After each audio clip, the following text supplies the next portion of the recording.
आपण देवाच्या वचनाकडे जात असताना इब्री लोकासपत्र याचा 13वा अध्याय आणि त्याचं 8वं वचन आपण वाचतो की येशू ख्रिस्त काल आज व युगानुयुग सारखाच आहे। आमच्या प्रभू येशू ख्रिस्ताला आम्ही धन्यवाद देऊ का जी सेवा आम्ही करत आहे, जी सेवा आमच्या पूर्वी झालेली आहे, जी सेवा पुढे होणार आहे, जो देव आहे, जो होता, जो आहे, जो येणार, जो आदि व अंत आहे, अल्फा ओमेगा आहे, या सर्वांचा सार आम्हाला या वचनामध्ये पाहायला भेटतो की आमचा जो प्रभू आहे काल्वरीच्या वधस्तंभावर जाण्यापूर्वी, या जगात येण्यापूर्वी आणि या जगातून ज्यावेळेस तो स्वर्गात गेलेला आहे, आता तो स्वर्गातून पुन्हा आम्हाला घेऊन जाण्यासाठी येणार आहे। आणि अशा सर्व गुणांनी भरलेला जो प्रभू आहे तो भूतकाळामध्ये, वर्तमान काळामध्ये आणि भविष्यामध्ये तो सारखाच आहे। आणि हे फक्त आमचे प्रभू येशू ख्रिस्ता विषयी सत्य विधान आहे। मनुष्य उद्धार पावण्यापूर्वी पापामध्ये जन्मलेला असतो, उद्धार पावल्यानंतर देखील त्याच्या जीवनामध्ये असे काही क्षण येतात की ते प्रभूमध्ये जगण्याऐवजी जगासाठी आणि त्याच्या जे काही उद्देश आहेत, काम असेल, परिवार असेल, सेवा असेल, या सर्व गोष्टीमध्ये मनुष्य काल, आज आणि पुढे देखील युगानुयुग सारखाच राहील। आम्हाला याची शाश्वती पाहायला भेटत नाही, परंतु जे प्रभू येशू ख्रिस्तामध्ये आहेत ते भूतकाळामध्ये जरी पापामध्ये जन्मले, वर्तमान काळामध्ये जरी ते प्रभूमध्ये जगत असताना सैतान हा धूर्त आहे आणि सैतानाच्या कंपनाखाली मनुष्य जाऊ शकतो। जाणून बुजून कोणीही आपल्या प्रभूला जाणून बुजून कोणीही प्रभूमधून दूर जाण्याचा प्रयत्न करत नाही, पण त्या गोष्टी घडून आणणारा हा सैतान आहे। आणि आमच्या मनाचा कल त्या बाजूने कळत न कळत झाल्यामुळे आमचं कालचं जीवन, आजचं जीवन आणि त्यावर उद्याचं जीवन अवलंबून आहे। परंतु ह्या वचनामधून आम्हाला फक्त आमच्या प्रभूविषयी वाचायला भेटतं की तो काल, आज आणि युगानुयुग सारखा आहे। खूप गौरवाने भरलेला प्रभू आहे। या जगामध्ये आल्यानंतर देखील आम्ही त्याचा गौरव पाहतो। गायीच्या गव्हाणीत त्याने जन्म घेतला। आम्ही या जगामध्ये आमच्या प्रभूचा गौरव पाहतो। काल्वरीच्या वधस्तंभावर त्याने आपला प्राण दिला। तो म्हटला की या जगामध्ये आकाशातील पाखरांना घरटे आहेत, ठोकरांना बिळे आहेत, परंतु मनुष्याच्या पुत्राला जागा टेकायला ठिकाण नाहीये, डोकं टेकायला ठिकाण नाही। आमच्या प्रभूच्या बाबतीत आम्ही पाहत असताना इब्री लोकासपत्र याचा 13वा अध्याय आणि 5वं वचन आम्ही वाचतो की तो प्रभू म्हणतो का त्याने स्वतः म्हटले आहे, मी तुला सोडून जाणार नाही व तुला टाकणार नाही, तुला सोडून जाणार नाही व तुला टाकणार नाही।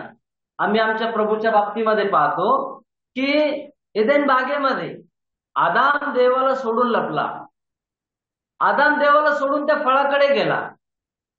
आम्ही त्या एदेन बागेमध्ये पाहतो का तो आदाम देवावर आरोप करत आहे, तू बनवलेली स्त्री, तिने ते फळ खाल्लं आणि मला दिले। त्या एदेन बागेमध्ये गेलेला प्रभू, आम्ही त्या एदेन बागेमध्ये पाहतो की तो आदामाला विचारत आहे। त्या भागाकडे आपण एक काही क्षणाकरिता जाऊ। त्या भागामध्ये ज्यावेळेस आम्ही जातो त्यावेळेस प्रभू त्या उत्पत्तीच्या 3ऱ्या अध्यायामध्ये 9व्या वचनामध्ये त्या ठिकाणी पाहायला भेटतं। तेव्हा परमेश्वर देवाने आदामास हाक मारून म्हटले, तू कोठे आहेस? ज्या देवाला आदामाने काय केलं ते ठाऊक आहे, तो देव त्याला म्हणत आहे, तू कोठे आहेस? याचा अर्थ काय आहे की आदामाने आपली वास्तविक स्थिती त्याला सांगावी। आदामाला देव म्हणत आहे की तू कोठे आहेस? इतका मोठा देव मनुष्याशी बोलत आहे, तुझी वास्तविक स्थिती काय आहे? तुला मी बनवलं त्यावेळेस माझ्यासारखं बनवलं, तुला बनवलं त्यावेळेस माझ्यासारखं पवित्र बनवलं, तुला बनवलं त्यावेळेस मी तुला फार प्रीतीने बनवलेलं आहे, या ठिकाणी प्रभू म्हणत आहे। आणि 10व्या वचनामध्ये आपण वाचतो की तो म्हणाला, मी बागेत तुझा आवाज ऐकला तेव्हा मी नग्न आहे म्हणून भिवून लपलो। देवाने म्हटले तू नग्न आहेस, हे तुला कोणी सांगितले? या झाडाचे फळ तू खाऊ नको अशी मी तुला आज्ञा केली होती, त्याचे फळ तू खाल्ले काय?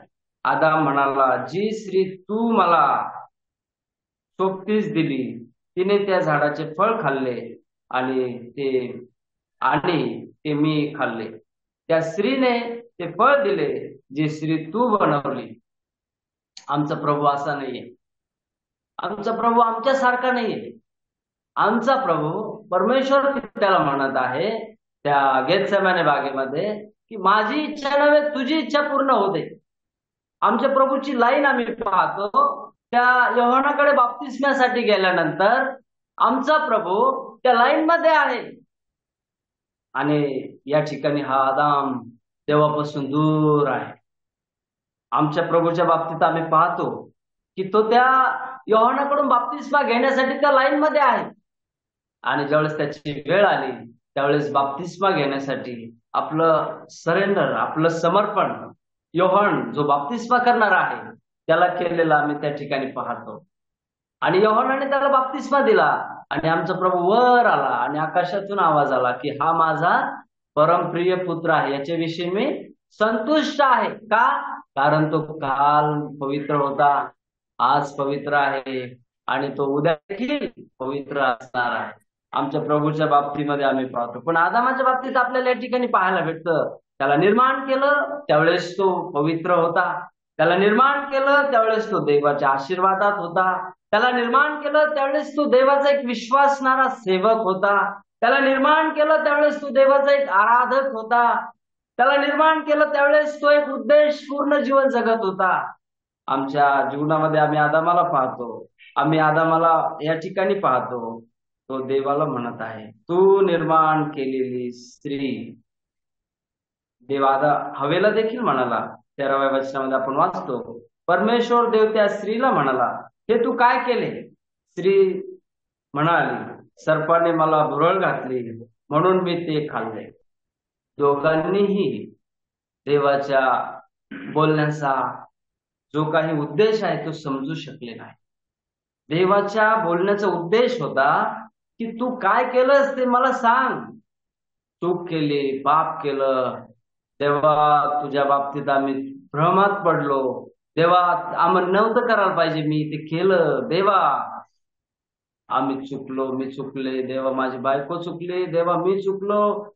समर्पण करायला मनुष्याची पहिल्यापासून वृत्ती अशी आहे आणि म्हणून रोमकाराच्या पत्रामध्ये देवाचा दास म्हणतो तुमचे पवित्र शरीर देवाला अर्पण करा, तुमच्या इच्छा देवाला अर्पण करा, तुमचं अंतःकरण देवाला अर्पण करा. इब्री लोकास पत्र 4 अध्याय 12 वचन, त्या ठिकाणी समर्पणाचे फायदे सांगितलेले आहेत. आमच्या जीवनामध्ये आम्ही पाहतो या ठिकाणी प्रभू सोडत नाही कोणाला, माणसं प्रभूला सोडतात. मग तुम्ही असेल, कोणी असू शकतो, आम्ही माणसं आहे. आमच्या जीवनामध्ये प्रभूला सोडणे हा सगळ्यात मोठा धोका आहे. योबाचं सगळं काही गेलं पण योबाने देवाला सोडलं नाही. आज माझ्यासारख्या अयोग्य व्यक्तीकडून प्रभूला तीच अपेक्षा आहे, बाबा रे मी तुला कधी सोडणार नाही पण तू मला कधी सोडू नको, मी तुला कधी टाकणार नाही पण तू मला टाकू नको. तू ज्यावेळेस मला टाकशील त्यावेळेस मी मजबूर होतो तुला टाकून देण्यासाठी. आणि म्हणून इफिसकराच्या पत्राच्या 1 अध्यायामध्ये 3 आणि 4 वचनामध्ये आपल्याला आम्ही देवामध्ये राहावं यासाठी आम्हाला स्वर्गातले आशीर्वाद दिलेले आहेत, जे आदामाला दिले होते, जे देवाच्या सानिध्यात राहण्यासाठी आम्ही देवाच्या सानिध्यात राहावं याकरिता जगाच्या स्थापनेपूर्वी आम्हाला निवडून घेतलेलं आहे. कशासाठी? आमची निवड देवामध्ये राहण्यासाठी आहे. पण आपण प्रगटीकरण 2:4 मध्ये वाचतो, देव आपल्या इफिसकराच्या मंडळीलाच लिहित आहे, मी जरी तुमची निवड जगाच्या स्थापनेपूर्वी केली होती, मी जरी आज तुमच्यावर प्रीती करत आहे पण तुमच्याकडून मला प्रीती मिळत नाही.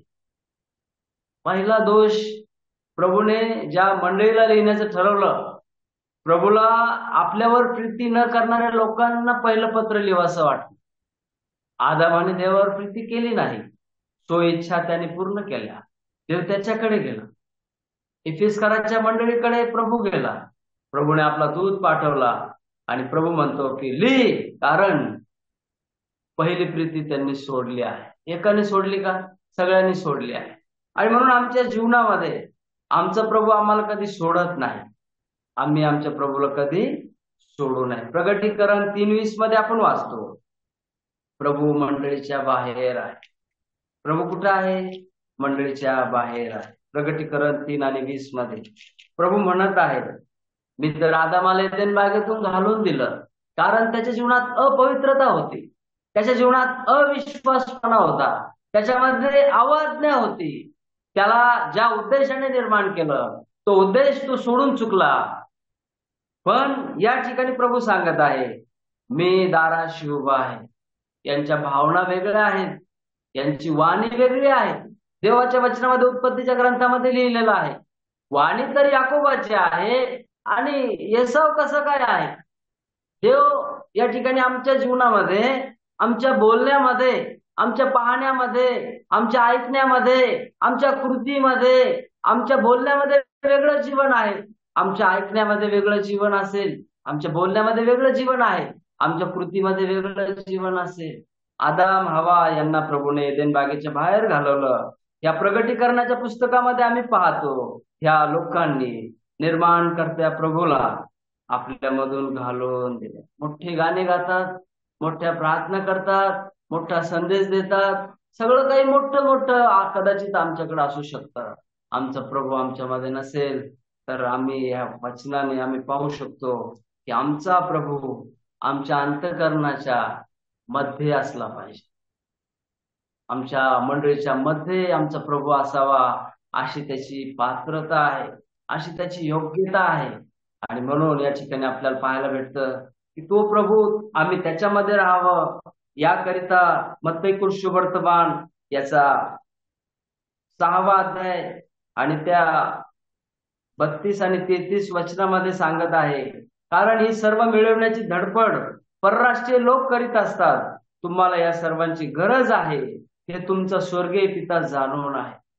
ज्या व्यक्तीचा बाप एदेन बागेतील आदामाचा बाप देव आहे, ज्या व्यक्तीचा बाप आमच्या प्रभू येशू ख्रिस्ताचा बाप आहे, ज्या व्यक्तीचा पिता सैतान नसून पवित्र देव आहे, ज्याने शब्दाने विश्व निर्माण केले, कोणतंही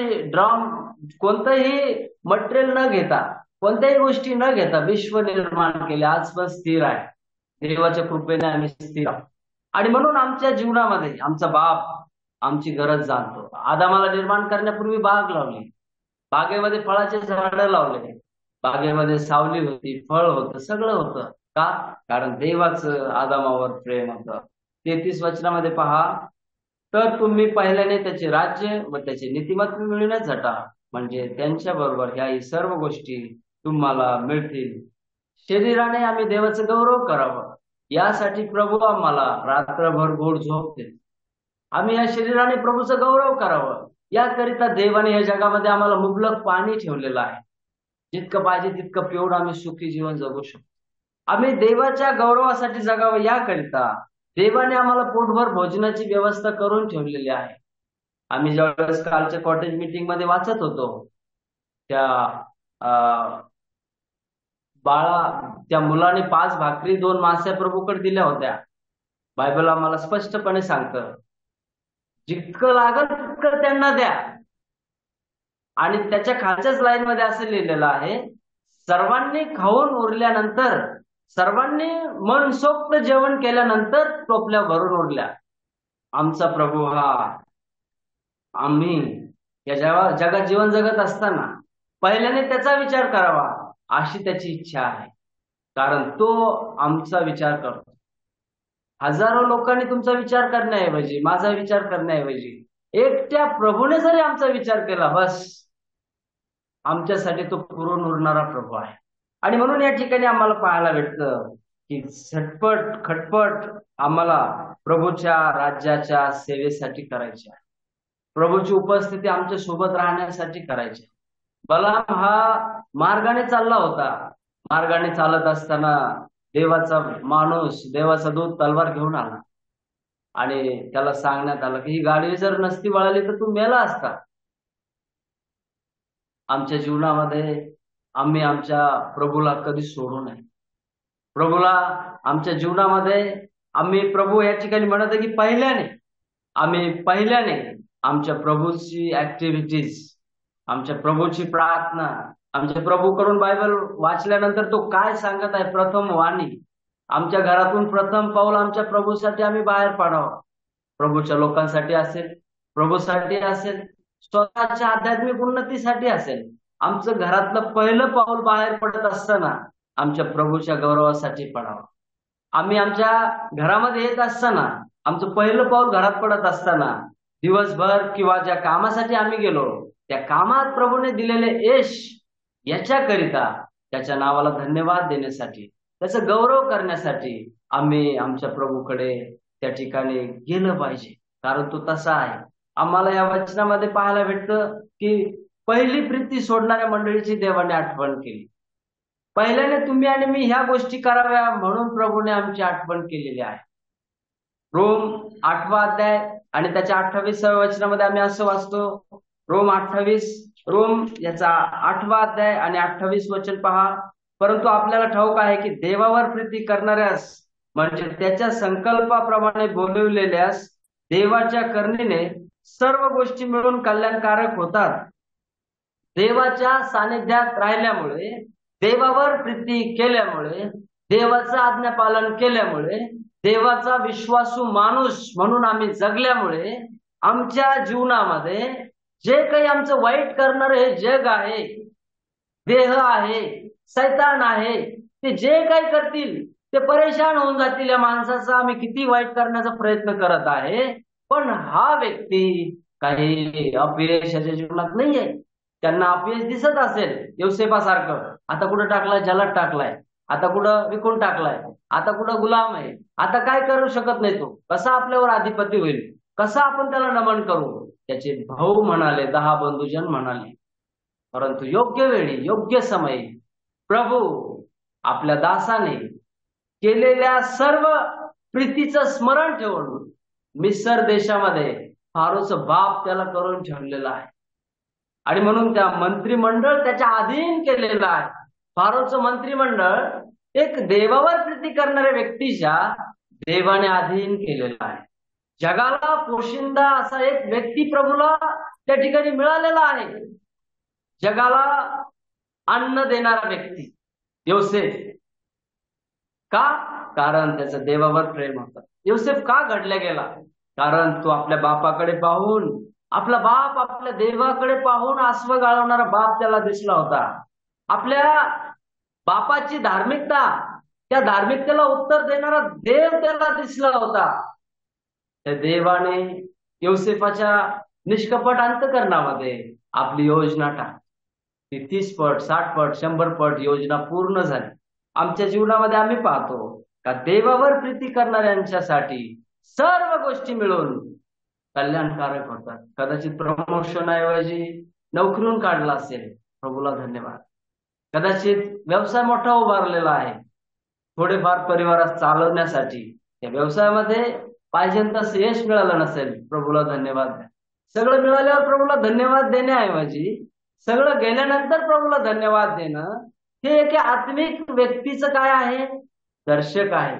सगळं काही असल्यानंतर प्रभूची आराधना, प्रभूचं गौरव, प्रभूचे आज्ञापालन, प्रभूवर विश्वास, जीवनामध्ये सुख समाधान सर्व गोष्टी घेऊन प्रभूचं गौरव करणं, हे प्रभूकडील सुख संपन्नतेचं दर्शक आहे. चांगली गोष्ट आहे. पण आमच्या जीवनामध्ये आम्ही सैतान आमच्या जो काही प्रसंग आणतो, आमच्या आजूबाजूची परिस्थिती जी काही बदलते, आमचं मन बी आमच्या खिलाफ जातं.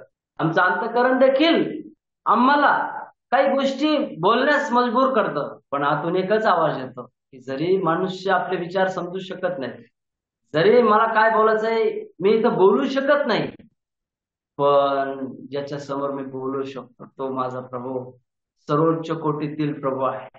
तो या प्रसंगातून गेला आहे. त्याने हे प्रसंग पाहिले आहेत, त्याने आसव गाळलेले आहेत, त्याने मोठ्याने आक्रोश केलेला आहे. त्याने आसव गाळले, त्याने मोठा आक्रोश केला, त्याने समर्पण केलं, त्याने आपला वधस्तंभ वाहिला, शेवटी तिथे जाऊन त्याने विश्राम केला आणि परमेश्वर पित्याला म्हणाला, सर्व काही पूर्ण झालं आहे. आमच्यासाठी पूर्ण करून ठेवलेला प्रभू आमच्याकडून एकच अपेक्षा ठेवतो की आम्ही त्याच्यावर प्रीती करावी. आम्हाला या ठिकाणी पाहायला भेटते की माडीवरची खोली त्या व्यक्तीने प्रभूसाठी सजवून ठेवली. आम्हाला या ठिकाणी पाहायला भेटते की ती बाग, पहिली बाग प्रभूने आदामासाठी सजवून ठेवली होती. आमच्या जीवनामध्ये आम्ही पाहतो की प्रभू जे काही करतो ते आमच्यावर प्रीती असल्यामुळे करतो. प्रभूने पहिला मनुष्य घडवला, हवा घडवली, कारण तो त्यांच्यावर प्रेम करतो.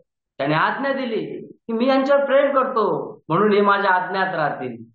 त्यांनी त्यांच्यावर विश्वास ठेवला, कारण हे माझे विश्वासणारे आहेत, हे तिकडे जाणार नाहीत, हे फळ खाणार नाहीत, हे ते सैतानाचं ऐकणार नाहीत. त्यांनी विश्वास ठेवला. मनुष्यांनी त्याचा विश्वास अविश्वासामध्ये त्याचं परिवर्तन केलं. त्या अविश्वासू व्यक्तीला प्रभूने सुवार्ता सांगितली की तू कुठे आहेस? तुमचा वेळ या ठिकाणी संपलेला आहे. आणि म्हणून प्रभूच्या नावाला धन्यवाद असो. प्रगटीकरण 4:8 अध्यायाच्या 11 वचनापर्यंत, 8 वचनापासून 11 वचनापर्यंत आपण वाचतो की जेव्हा जेव्हा ते प्राणी परमेश्वराचा गौरव करतात, तेव्हा तेव्हा ते आपला मुकुट खाली ठेवतात, त्याला गौरव सन्मान देतात. का? कारण त्यांना माहिती आहे हे सर्व घेण्यास केवळ तो योग्य आहे. आम्हाला पण प्रभू कृपा करो, आमच्या सर्व प्रसंगात त्याच्यावर अवलंबून राहण्यास प्रभू आमचे सहाय्य करो.